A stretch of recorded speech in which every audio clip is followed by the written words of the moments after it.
Bonjour tout le monde. Alors si jamais vous ne m'avez jamais entendu aussi en jouer comme ça, c'est tout simplement parce que, je suis en vacances. Des vacances bien méritées quand même, il faut l'admettre.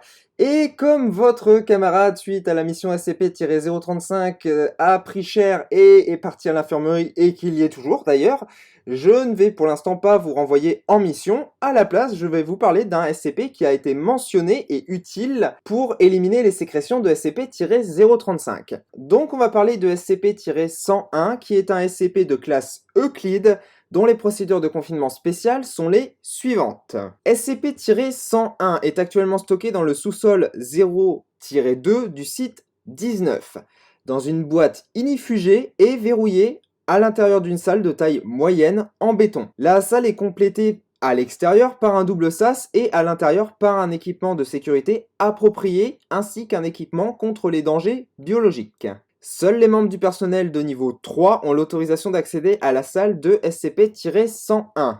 Les membres du personnel de niveau 2 ou moins ont l'autorisation d'interagir avec ce SCP s'ils en reçoivent l'ordre par un membre du personnel de niveau 3 ou plus, ou si les procédures de confinement l'exigent. Le sas menant à la salle de ce SCP est configuré pour un cycle de 10 minutes, durant lequel sera effectué un scan de détection d'anomalies biologiques ou environnementales. Le confinement de SCP-101 doit respecter les règles d'utilisation entre 6h et 20h. 2 gardes de niveau 2 doivent être postés en permanence à la sortie du sas de la salle de confinement avec des roulements d'équipe. Alors qu'est-ce qu'est SCP-101 ? C'est un sac ou une sacoche de taille variable. Les observations menées à distance ont déterminé que l'ouverture pouvait varier de 15 cm de diamètre à 70 cm. La profondeur du sac peut varier indépendamment de son diamètre. La principale caractéristique de ce SCP, c'est qu'il paraît y avoir une bouche humanoïde à l'intérieur de l'ouverture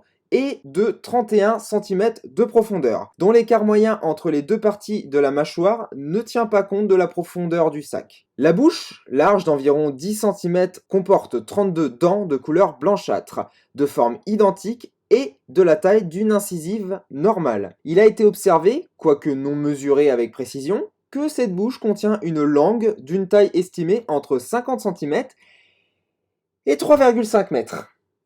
Ouais. La bouche semble humide et spongieuse. Néanmoins, toutes les tentatives de prélever des échantillons de fluide ont échoué en entraînant des dommages aux instruments et des blessures au personnel concerné. Sinon, ça serait pas marrant. L'hypothèse actuelle veut que SCP-101 soit une partie d'une entité plus grande d'origine extra-dimensionnelle. Il n'est pas mobile de l'intérieur, mais de petits mouvements à l'intérieur du sac peuvent légèrement le déplacer. Le sac semble être une sorte de coquille pour SCP-101. Il a été démontré, grâce au caractère improbable de la taille du sac et de l'objet à l'intérieur, qu'il avait des propriétés extradimensionnelles et qu'il s'agissait peut-être de son origine. On a mis plusieurs types d'objets dedans et plus gros que la taille du sac tel qu'il y paraît à l'extérieur.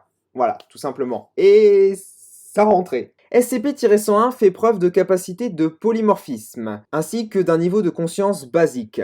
La photo de ce rapport, donc que vous avez actuellement à l'écran, représente l'objet comme il fut découvert en 1979 dans une zone isolée des Cascades Mountains dans le nord-ouest des États-Unis. SCP-101 fut trouvé à côté de restes d'un homme vêtu d'une combinaison noire abîmée, situé sur un parachute, lui aussi abîmé, et dont il manquait le bras droit à partir de l'épaule. Les os de l'épaule présentaient des marques de morsure, certainement infligées par SCP-101. Des recherches sur l'identité de cette personne ont amené les scientifiques à conclure qu'il s'agissait de D.B. Cooper, mais ces recherches n'ont pas été publiées dans le but de dissimuler l'existence de SCP-101 au grand public. Ce SCP a depuis changé d'apparence et de couleur dans le but de pousser un sujet à glisser son bras à l'intérieur du sac. Quand je vous disais qu'il avait une conscience basique, c'est qu'il n'est pas tout à fait con. Son apparence est successivement passée par un sac de billets, un colis, un panier repas de Krispy Kremes, c'est une chaîne de restaurants américaine spécialisée dans les donuts. Bon, maintenant j'ai faim, bravo. Des sachets de bonbons, etc. Chacune de ces apparences était impossible à discerner des originaux. Le docteur a émis l'hypothèse que SCP-101 est semi-conscient et tenté d'appâter ses proies. Sur les recommandations de SCP-101 est actuellement utilisé comme un moyen d'élimination des déchets pour le site 19. Il n'a pas réagi à l'ingestion de substances qui lui étaient inconnues. Vieux papier, eau usée, métaux, polymères, pétrole, restes de la cantine du site. Oh bordel, il a mangé ça?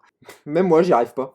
Et d'autres substances non comestibles par l'intégralité des êtres vivants connus. L'Addendum 1 dit que jusqu'à maintenant, SCP-101 ne fait preuve d'aucun comportement anormal et n'a émis aucune substance inconnue, extradimensionnelle ou anormale.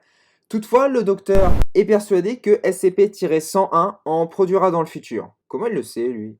L'Addendum 2 dit qu'un examen approfondi sous la direction du docteur a déterminé que SCP-101 était idéal pour la destruction de déchets produits par d'autres SCP, et donc les sécrétions de SCP-035. La boucle est bouclée. Le docteur s'est opposé à cette mesure, même si un membre du conseil O5 a approuvé le projet. Et là, c'est terminé, c'est définitif. Voilà, ceci étant dit, je vous ai donné ça à titre d'information, puisque dans le rapport de SCP-035, il a été mention de SCP-101 qui supprimait ses sécrétions. Voilà, donc il faut que vous sachiez de quoi il s'agit, de quel SCP il s'agit et qu'est-ce que c'est exactement, même si jamais certains d'entre vous, je sais que les plus assidus d'entre vous auront été voir par eux-mêmes, mais pour les autres, ça fera pas de mal. Il ne me reste plus qu'à vous souhaiter une très bonne journée, soirée ou nuit, et comme d'habitude, faites attention à vous, parce que même si jamais vous ne faites pas grand-chose en intervention actuellement, vous êtes quand même dans une base qui peut avoir des ruptures de confinement à tout moment. Restez sur vos gardes, et je vous souhaite une bonne soirée, faites attention à vous.